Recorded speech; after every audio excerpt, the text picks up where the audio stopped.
Imagina essa cena. Você amanhã tem um compromisso importante.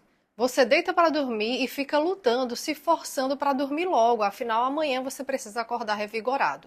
Só que quanto mais você luta para dormir, menos você dorme. Essa cena é familiar? Isso acontece com muita gente. E eu vou te mostrar aqui nesse vídeo o que significa esse paradoxo do sono, que é justamente isso. Quanto mais a gente tenta controlar, menos a gente dorme. Mas por que isso acontece? Como é que a gente sai desse ciclo? Eu sou Gabriela Cune, eu sou médica especialista em medicina do sono e em gestão do estresse, e hoje a gente vai falar o que é que a ciência descobriu sobre esse assunto e quais são os melhores tratamentos considerados de primeira linha para a insônia. Vou te explicar também por que o tratamento de primeira linha falha em muitas pessoas e também qual é a alternativa de tratamento hoje, baseada em evidências, que consegue resgatar as pessoas que não respondem bem ao tratamento em primeira linha e, de quebra, reduzem a ansiedade no dia a dia e fazem com que você viva uma vida mais coerente com seus valores. Não é mágica, é treino. Fica aqui comigo que eu vou te mostrar do que se trata. Eu aposto que o que eu vou falar agora você não sabia, mesmo que você seja médico. Muitos médicos não sabem disso e por isso acabam prescrevendo somente a medicação, sem saber que o tratamento de primeira linha para a insônia, que deveria ser oferecido antes ou junto com a medicação, é a terapia cognitivo-comportamental para a insônia.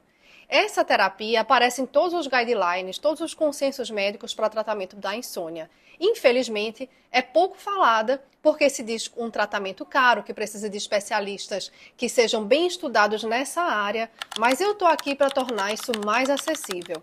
Fica aqui comigo. A terapia cognitivo-comportamental para insônia, como diz o nome, ela tem um componente cognitivo e um componente comportamental. O componente comportamental, ele inclui, por exemplo, aquelas coisas da higiene do sono. Mas isso é só a pontinha do iceberg, porque higiene do sono não pode ser dicas assim que não cabem na sua rotina. E ela sozinha, em monoterapia, ela não consegue resolver a insônia. Além da higiene do sono, dentro dos componentes comportamentais, que se dedicam a essas questões ambientais, essas questões do ambiente adequado para dormir, e dos comportamentos, além da higiene do sono, tem também a restrição do tempo de cama e tem também o controle de estímulos, ok? A parte cognitiva é a reestruturação cognitiva, que é a parte mais mágica, digamos assim, do tratamento, que é quando a gente vai identificar crenças que estão atrapalhando você de se entregar para o sono, porque sim, o sono natural, ele precisa ser uma entrega. Então, a reestruturação cognitiva é nessa parte da terapia que a gente vai identificar crenças e vai conseguir ressignificar isso ou transcender isso de uma forma que você volte a dormir melhor sem ficar apegado a certos pensamentos, como esse, por exemplo. Se eu não dormir 8, 7 horas por noite, a minha vida está arruinada amanhã. E coisas até mais peculiares, como por exemplo, eu já tive uma paciente que a gente descobriu que ela tinha uma crença de que ela precisava comer à noite, no meio da noite, para ela voltar a dormir. Outra, uma paciente que achava que ela não dormir bem significava que ela dormir bem significava que ela era uma má mãe. Só que ela já era avó, os filhos já não estavam mais em casa e ela continuava perpetuando esse comportamento, sem perceber que existia sim essa crença ainda atrapalhando o sono. Parece doido? Não é doido. É coisa que a gente observa na terapia. Mas uma coisa que me chama também a atenção é que, olhando os estudos mais atualizados, mesmo essa boa terapia cognitivo-comportamental para a insônia, que indiscutivelmente é a primeira linha de tratamento, ela falha em 20 a 25% das pessoas que não têm nenhuma outra comorbidade, como ansiedade, como depressão. E isso mostra que é preciso que a terapia cognitivo-comportamental para insônia seja complementada de alguma forma. E no meu dia a dia, na minha prática clínica, eu vejo o porquê isso acontece. É que muitas vezes essas estratégias da terapia cognitivo-comportamental para insônia, apesar de serem bastante eficazes, elas não encaixam para todo mundo porque elas são rígidas. Muitas vezes são rígidas em relação a horários, rígidas em relação a certos comportamentos e que muitas vezes não são coerentes com os valores da pessoa. Por exemplo, eu tenho uma paciente que ela dizia que ela sempre precisava assistir séries ou filmes antes de dormir porque era o momento que ela tinha com o marido dela. Então, Como é que eu ia dizer para ela que, olha, realmente os ecrãs, a televisão, aquilo atrapalha o seu sono porque inibe a sua melatonina endógena, porque também aquele conteúdo faz você ficar mais agitada e acordar mais vezes no meio da noite. Tudo isso é verdade, mas eu não poderia começar a mudança de hábito por aí, porque assim é como se ela estivesse perdendo um gosto bom da vida. E isso faz com que o sono fique num pedestal que deixa você mais alerta em relação ao sono perfeito do que saboreando uma vida plena agora. Então, é isso que eu vou dizer para você sobre essa nova forma de abordagem. Essa nova forma de abordagem é que traz essa flexibilidade e que traz também uma clarificação dos valores. O que são valores? É a gente identificar o que é que mais importa na sua vida. Como é que a gente faz para você ter uma vida plena a partir de hoje, mesmo enquanto a gente está tratando a insônia? Porque para o cérebro, o importante não é a gente esperar o momento ideal para viver uma coisa boa. É a gente se ensinar que a gente pode começar a dar passos para viver a coisa boa enquanto ela não chega. E assim a gente chega muito mais rápido lá. Então essas são as bases, vou deixar de suspense, para falar da terapia de aceitação e compromisso para a insônia. A terapia de aceitação e compromisso para a insônia, ela vem sendo cada vez mais estudada e ela já aparece também nos consensos e guidelines para o tratamento da insônia, e é necessário desesperadamente mais estudos para que ela fique tão consagrada quanto a terapia cognitivo-comportamental para a insônia. Na minha prática clínica, eu tenho associado a TCCI, já consagrada como primeira linha, junto com as técnicas de terapia de aceitação e compromisso. E eu vejo que é uma questão de tempo para que isso seja, na verdade, tratamento padrão ouro para a insônia. E aí, as medicações? É uma pergunta que vem. Doutora, a senhora prescreve medicações? Claro que eu prescrevo medicações, eu sou médica também. As medicações são nossas aliadas. Mas a gente não pode simplesmente passar a medicação sem nenhum suporte terapêutico, porque dessa forma é o que acontece com a maioria das pessoas, gastando rios de dinheiro, sofrendo com efeitos secundários da medicação e ainda dormindo mal.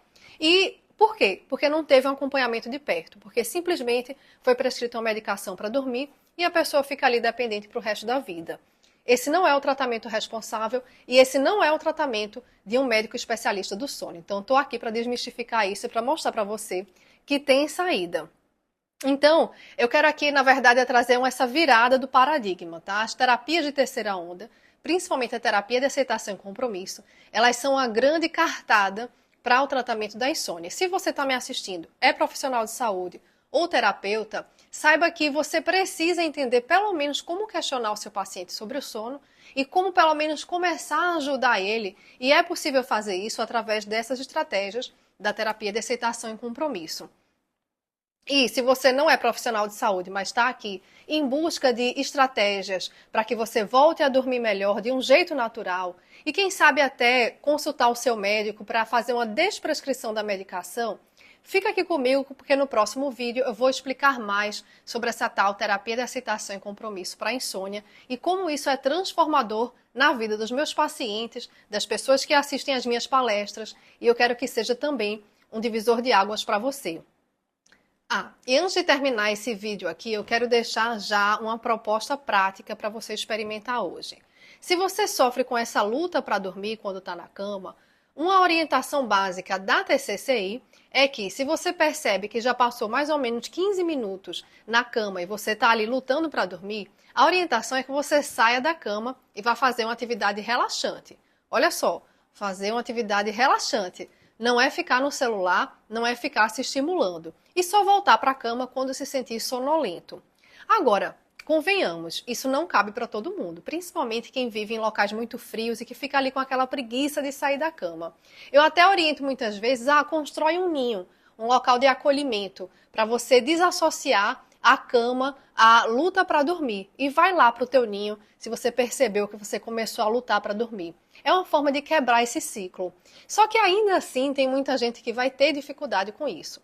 Como é que eu faço para flexibilizar, me baseando nas técnicas da terapia de aceitação e compromisso? Eu proponho um experimento. Tudo é experimento, porque funciona perfeitamente para muita gente, mas para você eu não sei. Vamos experimentar.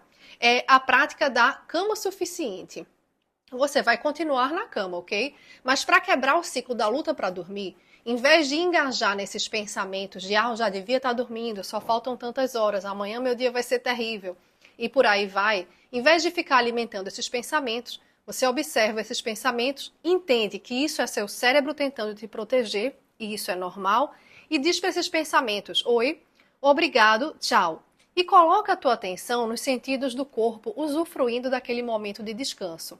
Mesmo que você não durma, apenas notando o cheiro do ambiente, o conforto do colchão, a sensação do lençol, do cobertor. Ou se você tiver se gostar de escutar música nesse momento para relaxar, coloca atenção na audição.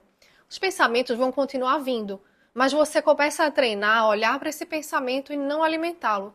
Deixa ele ir embora e coloca gentilmente a atenção nos sentidos do corpo, com a intenção de usufruir do momento. Experimenta isso e depois me conta como é que foi. Te vejo no próximo vídeo.